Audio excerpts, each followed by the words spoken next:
Hello friends, कैसे हैं आप सब।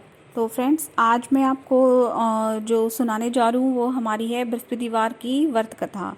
कई ऐसी स्त्रियाँ होती हैं जिन्हें पढ़ना नहीं आता, या जो जैसे जिनकी वाणी में कोई प्रॉब्लम होती है, या फिर जैसे उनको किसी भी तरीके की प्रॉब्लम होती है, तो ये कथा सुन के वो अपना व्रत पूर्ण कर सकती हैं। तो आप चलिए मैं स्टार्ट करती हूँ बृहस्पतिवार की जो है व्रत कथा है, किस तरीके से इसको करना चाहिए और इसकी व्रत कथा क्या है।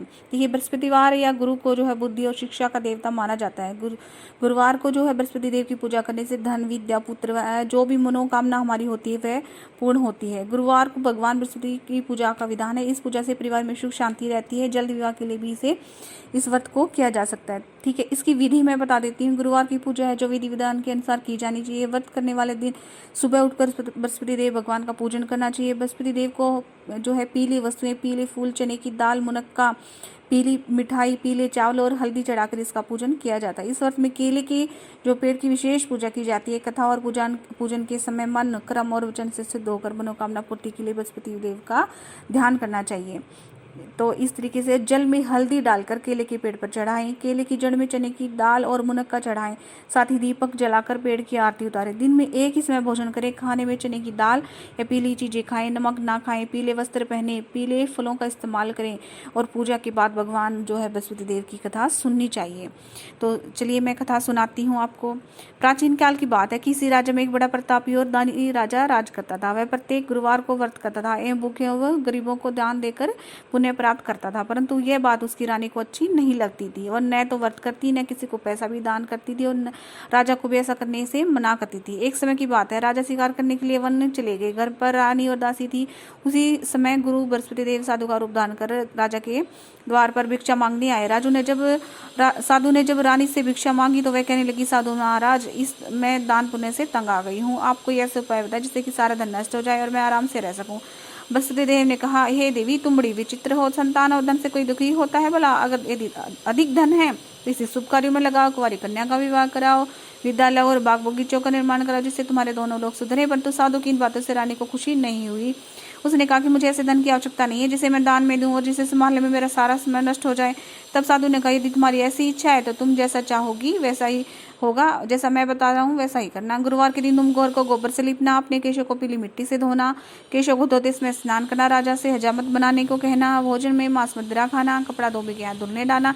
इस प्रकार 7 वर्ष बाद अगर तुम करोगी तो तुम्हारा सारा धन नष्ट हो जाएगा। इतना कहकर साधु रूपी बृहस्पति देव भगवान अंतर्धान हो गए। साधु के अनुसार कई बातों को पूरा करते हुए रानी को केवल 3 बृहस्पतिवार ही बीते थे कि उसकी समस्त धन संपत्ति नष्ट हो गई। भोजन के लिए राजा का परिवार तरसने लगा। तब एक दिन राजा ने रानी से बोला कि हे रानी, तुम यहीं रहो, मैं दूसरे देश को जाता, क्योंकि यहाँ से भी लोग मुझे जानते हैं। यदि मैं छोटा कार्य करूंगा तो अच्छा नहीं होगा। ऐसा कहकर राजा प्रदेश चला गया। वहाँ जंगल से लकड़ी काट कर लाता और शहर में बेचता। इस तरह वह अपना जीवन व्यतीत करने लगा। इधर राजा के प्रदेश जाते ही रानी और दासी दुखी रहने लगी। एक बार जब रानी और दासी को 7 दिन तक बिना भोजन के रहना पड़ा तो रानी ने अपनी दासी से कहा, हे दासी, पास के नगर में मेरी बहन रहती है, वह बड़ी धनवान है, तू उसके पास जा और कुछ ले आ ताकि थोड़ा बहुत गुजर बसर हो जाए। दासी रानी की बहन के पास चली गई। उस दिन गुरुवार था और रानी की बहन उस समय बृहस्पतिवार की कथा सुन रही थी। दासी ने रानी की बहन को अपनी रानी का संदेश दिया, लेकिन रानी की बहन ने कोई उत्तर नहीं दिया। जब दासी को रानी की बहन ने कोई उत्तर नहीं दिया तो वह बहुत दुखी हुई, उसे क्रोध भी आया। दासी ने वापस आकर सारी बात रानी को बता दी। सुनकर रानी ने अपनी बहन को अपने भाग्य को कोसा। उधर रानी की बहन ने सोचा कि मेरी बहन की दासी आई थी, परंतु मैं उसे नहीं बोली, इससे वह बहुत दुखी हुई होगी। कथा सुनकर पूजन समाप्त करके वह अपनी बहन के घर आई और कहने लगी, हे बहन, मैं बृहस्पतिवार का व्रत कर रही थी। दासी तुम्हारी दासी है जो मेरे घर आई थी, परंतु जब तक कथा होती है न तो उठते हैं न बोलते हैं, इसलिए मैं नहीं बोली। कहो दासी क्यों आई थी? रानी बोली, बहन, तुमसे क्या छिपाऊं, हमारे घर में तो खाने को अनाज नहीं है। ऐसा कहते कहते रानी की आंखें भर आई। उसने दासी समेत पिछले 7 दिनों से भूखे रहने की बात अपनी बहन को विस्तारपूर्वक सुना दी। रानी की बहन बोली, देखो बहन, भगवान बृहस्पतिवार है जो सबकी मनोकामना को पूर्ण करते हैं। देखो, शायद तुम्हारे घर में अनाज रखा हो।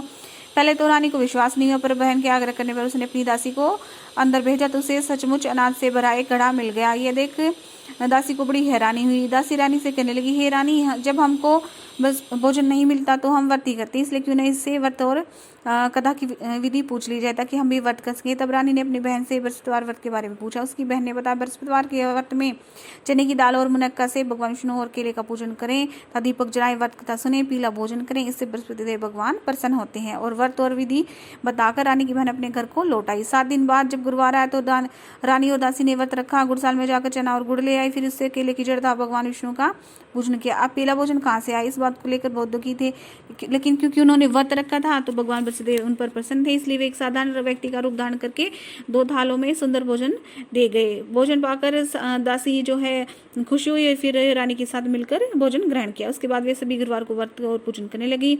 भगवान बृहस्पतिदेव भगवान की कृपा से उनके घर में फिर से धन संपत्ति आ गई, परंतु रानी फिर से आलस करने लगी। तो रानी की दासी बोली, देखो रानी, तुम पहले भी इस तरह आलस करती थी, तुम्हारे जो धन था वो रखने में कष्ट होता था, इस प्रकार धन नष्ट हो गया। जब भगवान बृहस्पतिवार की कृपा से, बृहस्पति देव की कृपा से तुम्हें धन मिला तो फिर से आलस होता है। रानी को समझाती हुई दासी कहती है कि बड़ी मुसीबत के बाद हमने धन पाया, इसलिए हमें दान पुण्य करना चाहिए, भूखे मनुष्यों को भोजन कराना चाहिए, धन को शुभ कार्यों में खर्च करना चाहिए, जिससे तुम्हारे कुल का यश बढ़ेगा, स्वर्ग की प्राप्ति होगी और पितृ हैं जो प्रसन्न होंगे। दासी की बात मानकर रानी अपना धन है जो शुभ कार्यों में खर्च करने लगी, जिससे पूरे नगर में उसका जो है यश फैलने लगा। इस प्रकार बृहस्पतिवार व्रत कथा के बाद श्रद्धा के साथ आरती की जानी चाहिए और जो हमने प्रसाद बनाया है उसे हमें जो है वितरित करना चाहिए।